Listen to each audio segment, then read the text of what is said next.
Ladies and gentlemen, fasten your cravats and polish your monocles, because today's story is not just about a Ferrari, it's about a shape so peculiar, so aerodynamic, and so wonderfully impractical that it looked like it rolled out of a science fiction film directed by a sculptor.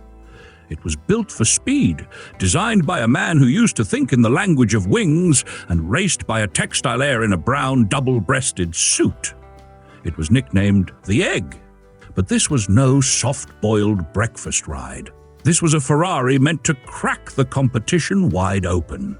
Before we scramble into this egg-shaped bullet of a machine, give that subscribe button a solid smack, like you're trying to get an old carburetor to behave with nothing but rage and a wrench. Either way, you won't want to miss what's coming next. Let's rewind the tape to Italy, 1950. 4 brothers named Marzotto were living every post-war racing enthusiast fantasy. Fast cars, faster circuits, and unlimited family money from textiles. Among them, Giannino Marzotto stood out, not just for his driving talent, but for his refusal to wear anything but tailored suits while doing 150 miles per hour. His love affair with Ferrari was passionate, competitive, and just a little bit dysfunctional. Giannino had already won the Mille Miglia once and wasn't shy about reminding you. But when his Ferrari 166mm got wrecked at the Mille Miglia in 1950, he didn't just fix it. No, he transformed it. Instead of calling touring or Pininfarina, he rang up Fontana of Padova and a sculptor named Franco Reggiani, who normally bent metal into things that flew. Together they created something with the curves of a glider, the practicality of a submarine, and the swagger of a Milanese playboy on payday. The result? One of the most singular, slippery, and unforgettable Ferraris ever built, the 166mm 212 Export Uovo. And why Uovo? Because from every angle it looked like a titanium Fabergé egg on wheels. But this yoke was no joke. Giannino wanted to beat the best by building better, lighter, faster, and with zero regard for tradition. The bare chassis, number 024MB, was handed over to Fontana, where Reggiani wrapped it in a perilumen skin stretched over a reverse tubular structure. That made it a whopping 150 kilograms, 331 pounds, lighter than comparable Ferraris. To go with its crash diet, the Uovo had a 156 litres, 41 gallons fuel tank for over 550 kilometres, 340 miles of range. Critical in races like the Mille Miglia, where gas stops could cost victory. It debuted at the Giro di Sicilia in raw aluminum with a windshield so upright it looked like it belonged on a streetcar. Inside, the Uovo featured triple Weber carburetors feeding a 2.6 litres, 158 cubic inches Colombo V12, which Giannino claimed made 186 brake horsepower, more than Ferrari's own 4.1 litres, 250 cubic inches cars in some conditions. The engine sat front-mid, backed by a 5-speed manual gearbox, all mounted on Ferrari's short 2,250mm, 7 feet 4 inches wheelbase frame. Up front, double wishbones and a transverse leaf spring kept things civilized, while a live axle and Houdet hydraulic dampers out back kept it just barely on the road. The brakes? Drum style, but with a regulated dial to balance things mid-race. The wheels? Classic Barani wires, because if you're going to risk your life at 140 miles per hour, 225 kilometers per hour, you might as well look stylish doing it. And about that driving position, Giannino followed Enzo Ferrari's advice and mounted the seat as far back as possible to better feel the tail. A noble idea in theory, though in practice it made the car oversteer like a caffeinated go-kart with trust issues. When it rolled up to Brescia for the 1951 Mille Miglia, now painted and polished, jaws dropped. Period photos show the crowd practically orbiting the car like it had its own gravitational pull. And it wasn't just a looker. It was a rocket. Giannino led the race by 30 kilometers over Ferrari's own works team car before his tires started falling apart. That's right, a privateer car, shaped by a sculptor and commissioned by a count, was humiliating Ferrari's factory entry. Somewhere in Maranello, a few engineers probably started updating their resumes.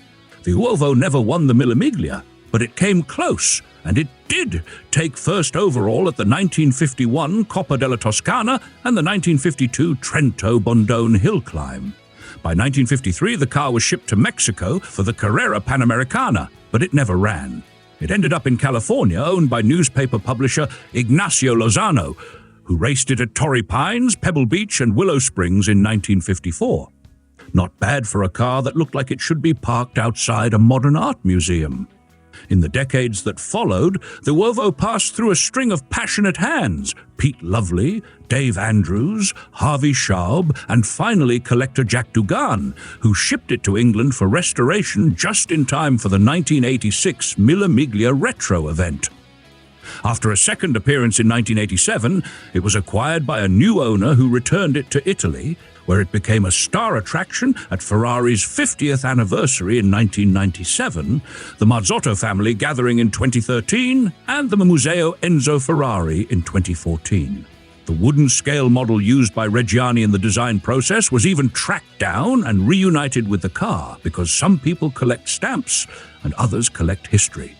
Now on to comparisons. In 1951, Ferrari's own 4.1 litres works entries were the gold standard, but here was a privateer Frankenstein car with a smaller engine built by a sculptor that managed to outrun the factory boys for most of the Mille Miglia. On paper, the works cars had more torque, more factory support, and shinier shoes, but the Uovo was lighter, slipperier, and braver. And let's not forget, it won actual races too: the Coppa della Toscana, the Trento Bondone hill climb, and placed 4th at Avus. This wasn't just a science project, it was a contender. Meanwhile, mainstream Ferraris, like the 166mm or 212 X Sport, were still relatively conservative in shape and configuration. They were beautiful, no doubt, but the Uovo didn't care if it was beautiful. It cared about breaking air, skipping refueling stops, and embarrassing anyone who underestimated it.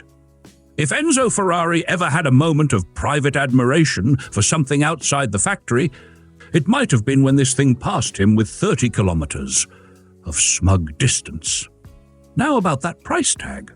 Since this was a one-off Coachbuilt machine, it never had a proper sticker price, but a 1951 Ferrari 212 X Sport had a US list price around $11,000, which today would be roughly $139,000. But the Uovo?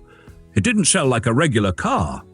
In 2017, RM Sotheby sold this exact machine, chassis 024MB, for a wallet-vaporizing $4,500,000. As for current value, it's the kind of car that rarely appears in public, let alone at auction, but if it ever does again, bring an armored truck. And now for a few facts.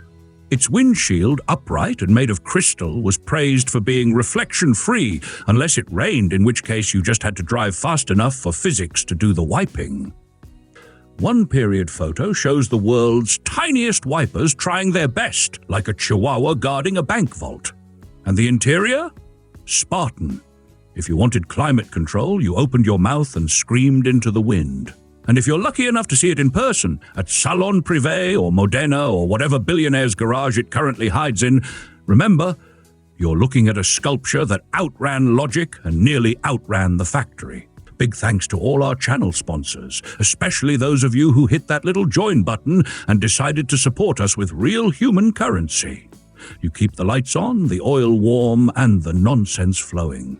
And to the rest of you watching at home, may your fuel lines never clog, may your carburetors never flood, and may your own strange ideas one day outrun the expectations of even the fanciest mustache in Maranello.